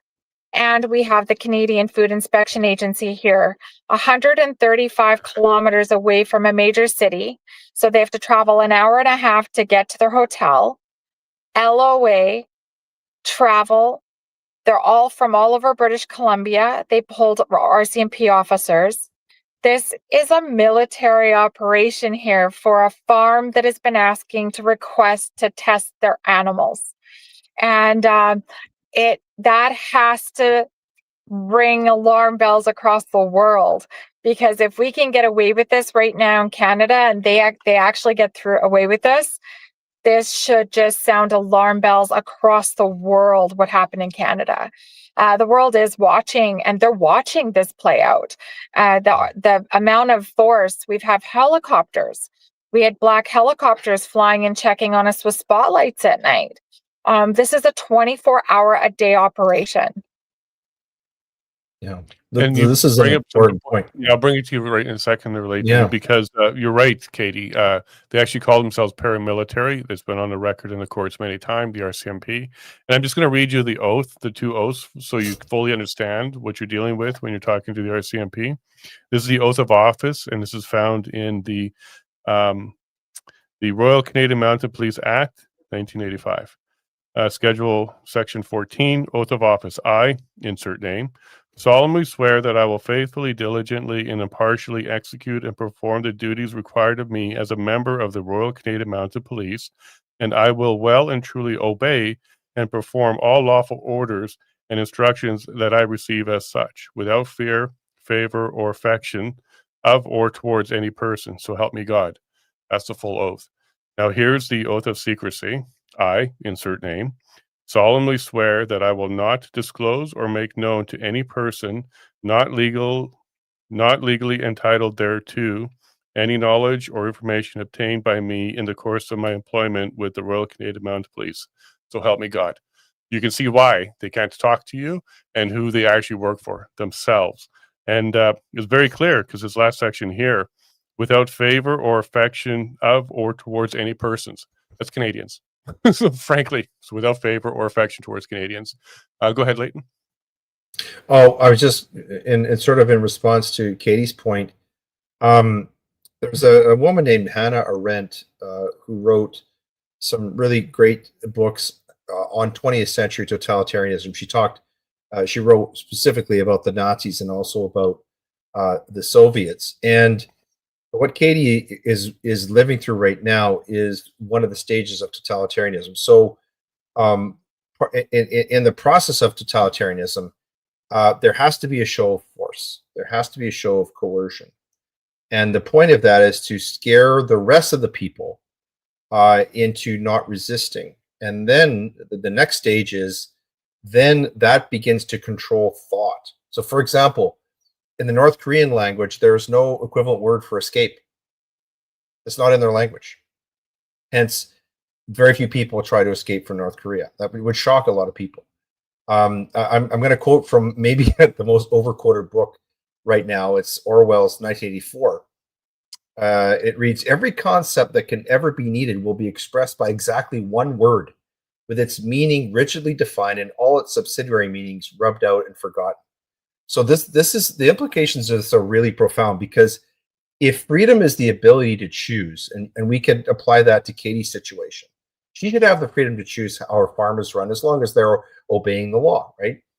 The freedom of thought is the ability to conceive of alternatives, right? But systematically dismantling concepts like freedom and justice and truth and health, property, individuality, that ensures that those ideas basically fade out of the collective consciousness and they become kind of forgotten ghosts of yore. And so this is a deliberate impoverishment of language. And it serves to prevent rebellion, the kind of rebellion, even peaceful resistance, not through force, but just through, let's call it cognitive incapacitation. people lose the ability to even think about rebelling because the show of force frightens people, and to the point where a lot of the things that we're talking about right now, things like freedom and justice and truth and individuality, those words just become not part of things that people talk about anymore because they're so scared. And so, unfortunately, what Katie is saying is very, very true. That this ostrich farm is a flashpoint and it's asking the question: what kind of country is Canada right now? We know what kind of country Canada was, the one that we all grew up in. But what kind of country is it right now? And it just might be true that Canada is a pre-totalitarian regime. There's evidence of that. COVID is evidence of that. What's happening, what happened at the Freedom Convoy, the way it was broken up, is evidence of that. What happened at Coutts is evidence of that. What our courts did with all the court challenges to COVID and lockdowns, that was evidence of that. And what's happening on this ostrich farm is evidence that Canada might be a pre-totalitarian society. And so this is why I think the outcome of this is very, very important. We're very fortunate that, Katie obviously has a stainless steel spine, much stronger than 99% of most Canadians. And God bless her for holding up. I hope she keeps her faith, and she's strong in her faith, that the Lord will guide her and her family through this awful ordeal. But really, she's so right. This is a really important moment because they're feeling the jackboots right now. This militarism, and it's by design, and it's designed to frighten people into, don't you protest again. There's a good reason why we haven't had another protest or gathering on the level of the Freedom Convoy since 2022. People watch that and they're scared. There's been talk of having another convoy, but let's face it, it hasn't happened. And so to some degree, you have to say the way that Trudeau, took apart that convoy, as disgraceful as it was, perhaps the most disgraceful moment in our history, it was effective in terms of discouraging and suppressing, any type of large-scale protest that would embarrass the government. And I think that what's happening on the ostrich farm, Katie's ostrich farm, is another flashpoint for this. They're trying to flex their muscles and show Canadians, hey, don't you dare step out of line. You do as you're told, and if you don't, you're going to suffer the consequences. So I quite agree and understand what's happening there on that ostrich farm, and we should not dismiss for a moment the relevance of it. This is punishment. This is punishment versus justice, and they even allotted. They created a Canadian Food Inspection Agency social media task force for just the Universal Ostrich Farm. Ever since that's happened, we've gotten hacked. My lives, I'll start getting spammed a bunch of flight details. I guess I have a bunch of flights booked for me. I have a Tinder profile. I'm like, all of this stuff happened after they got a task force assigned to us. Just spam calls, you name it, a bunch of misinformation and lies flooding the internet ever since we got assigned a Canadian Food Inspection Agency social media task force. Wow. Well, we've seen stuff like that. And the only thing I want to kind of correct about what Leighton was saying there is I don't think we're pre-totalitarianism. I think we're there. You're stealing you're stealing what I was going to say, Jason. Yeah, I want to remind everybody how Yeah. our prime minister got into power. Let's kind of rewind just a second, okay? He paid $350,000 into the race. He got rid of two opponents that were getting really popular. Rudy Dalla is one of them. And then they removed all the voters, like 170,000 Liberal voters got removed. And then suddenly he's the leader of the party. That's not democracy, right? Even right there, like how he became the leader of the party. Then we get into the election. There's some troubles around there. A lot of media against everybody except Carney, putting him up against this whole Trump elbow up thing. We don't have a democracy, Leighton. Sorry, I think we're already there. Nico, you want to touch on that? I'm right there with you. I think if COVID proved something, the Freedom Convoy proves something, is that we're already there. It's just we're in the last stages where it's gonna be. We're about to hit a stage where it's gonna be too late. They're already starting to prep the digital ID.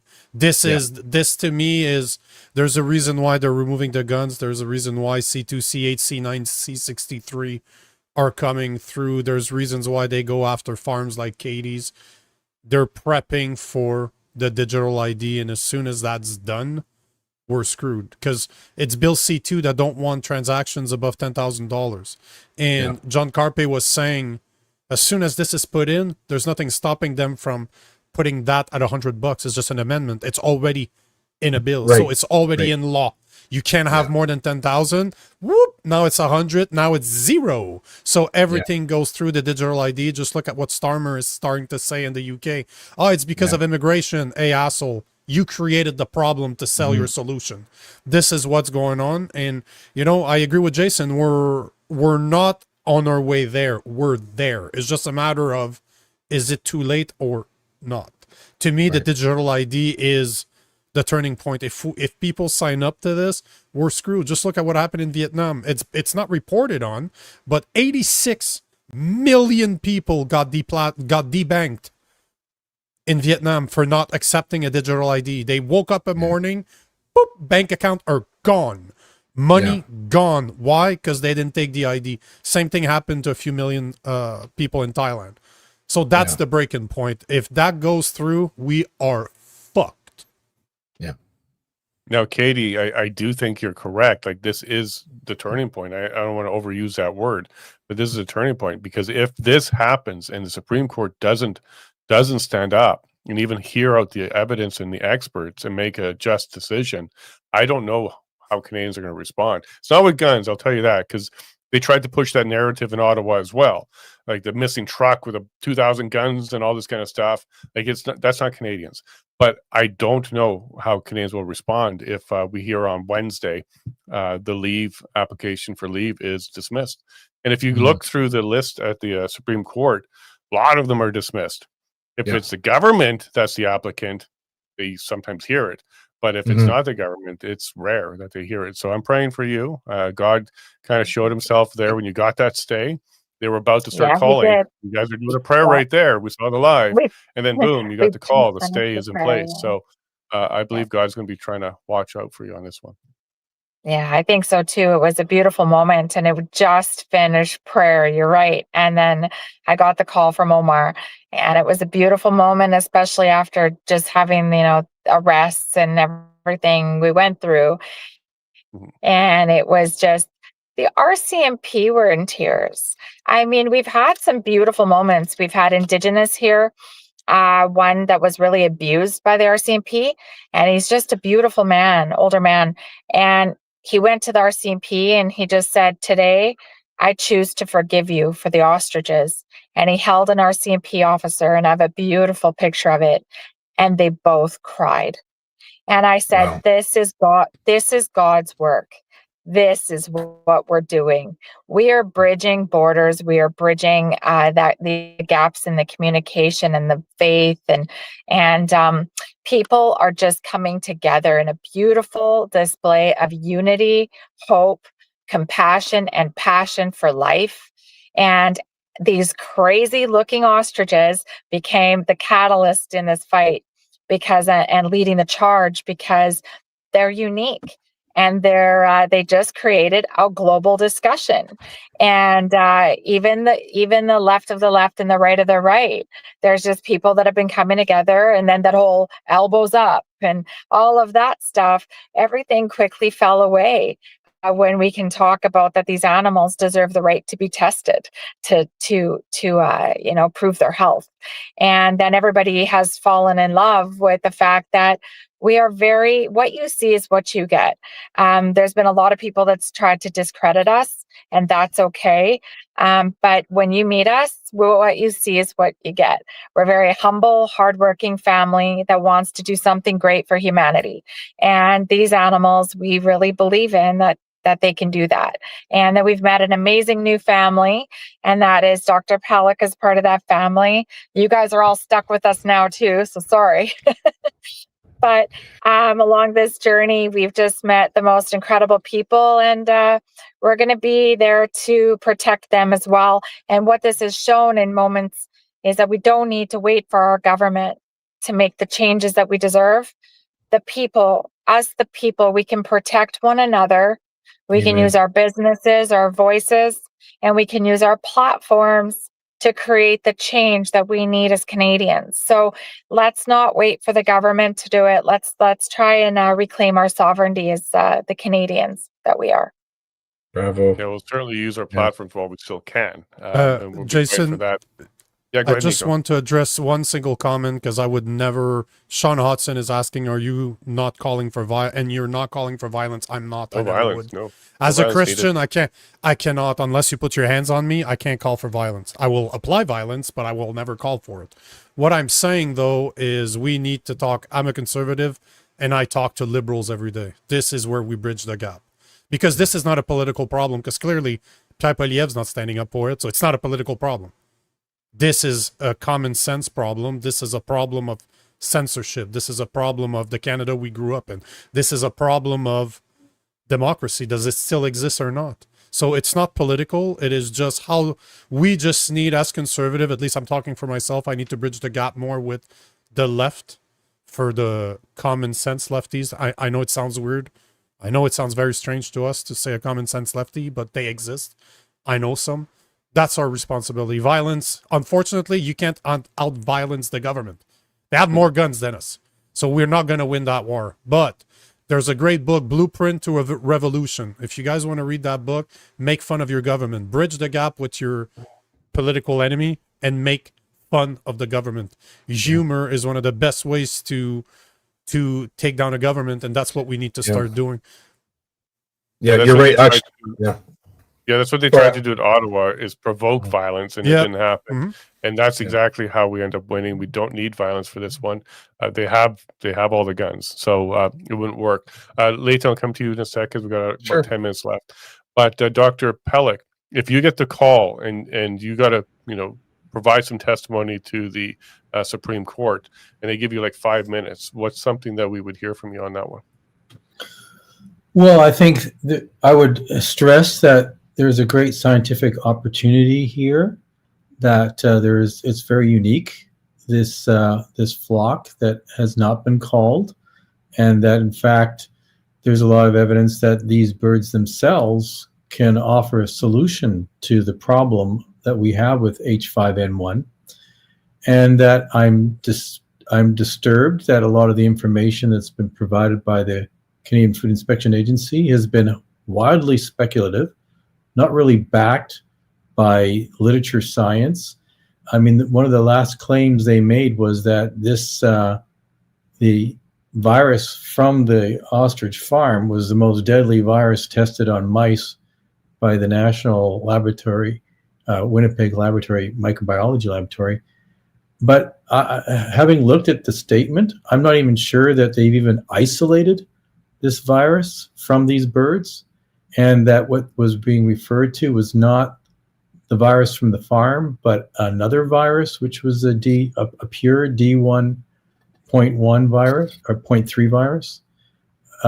So I'm thinking that even amongst the people in the Canadian Food Inspection Agency, they're highly confused.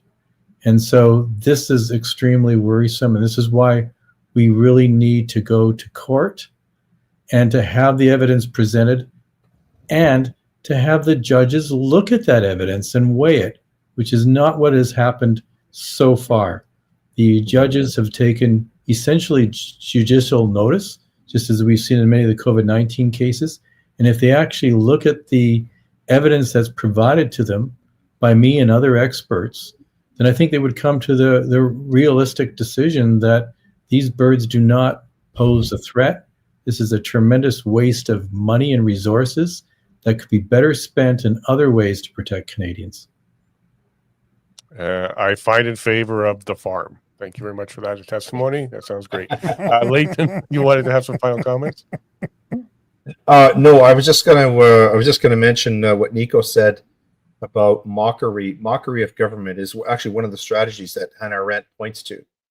And and of course, happens a lot. This is really the function of memes, and they are a great stress relief for those of us who are frustrated and frankly offended by the behavior of our governments and government bureaucrats.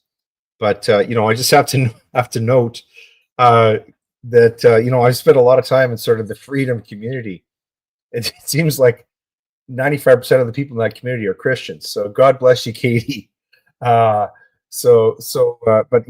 faith is really important during this time, and that's one of the things that, of course, is another aspect of Canadian society that's being targeted, isn't it? Yes. I really hope. I agree with you, Dr. Pelech. I'm really praying, literally praying, that these judges are going to actually look at evidence. But I've been in that situation so many times. In fact, I've had private conversations with Premier Smith where I've said, you've got statutes like the Interpretation Act and the Judicature Act, where you could actually proscribe the discretion of judges so that they could not take judicial notice of anything. They only have that because the government grants that to them statutorily. That could be removed. You could take away legislatively the whole concept of mootness. These two judicial tools they're just little tiny tools in the toolbox that were hardly ever used. But now, since 2020, judicial notice has just become a mammoth. And every case is, the judges are saying, well, that question is moot. We could take away those things from judges, and we should. But I'm praying that they'll actually look at the evidence here. But it seems that, especially at the appellate level, these courts really don't want to deal with any type of legal situation that is at all controversial. They just want to bounce that basketball back into the hands of government, and we know what government is doing with it. And this is why these governments are behaving this way and with impunity. It's because constitutionally our courts are not functioning as they're intended to, and that is to be a check on government abuse and overreach. When government exceeds its legislative authority, the courts are supposed to be a check on that, and that hasn't been happening. And because it's not happening, we have situations like what's happening at Katie's Ostrich Farm. And I don't want to mock you, Leighton, but it looks like you're missing a red hoop earring right now. But Katie, do you have any last comments for this audience of ours? And we're going to definitely be praying for you for the next few days for sure. I just keep saying, please pray. Power of prayer has been a beautiful thing for the last 10 months. Our family has been put through the ringer. I have a paraplegic father at home at the same time. And we're a family that loves hard, but we fight harder. And they picked with the wrong farm. And whatever happens here, I see change. No matter what happens here, I believe that we've already began that change has already started. But I think that we have great opportunity with whatever happens here to do something really good with it. And I do hope that together with all the experts and the expertise of people like Dr. Pelech and even your panel and everybody that we've met along the way, I do hope that we can put together a collaborative effort to see that through. So God is good. God is good every day. And we're going to keep waking up, praying, and we're going to go to bed crying. Yeah, what can we do? Cry too. And praying. But I do see change. Yeah. So I really thank you for this time with all of your time on the panel. And I really thank you for the opportunity. And to be clear, you do not have a Tinder profile. No, I do not. Nope. But it still might be out there. Holy, do I have a lot of fake accounts now? Like I said, plane tickets bought for me on my phone. I was like, I guess some Canadian Food Inspection Agency is sending me somewhere. Oh boy. Well, Nico, over the last 2 weeks, we've come a long way on this issue. We kind of just started to look into it, and now we've dug into it. What are your thoughts, Nico, after the last 2 weeks as we wrap up here over this issue?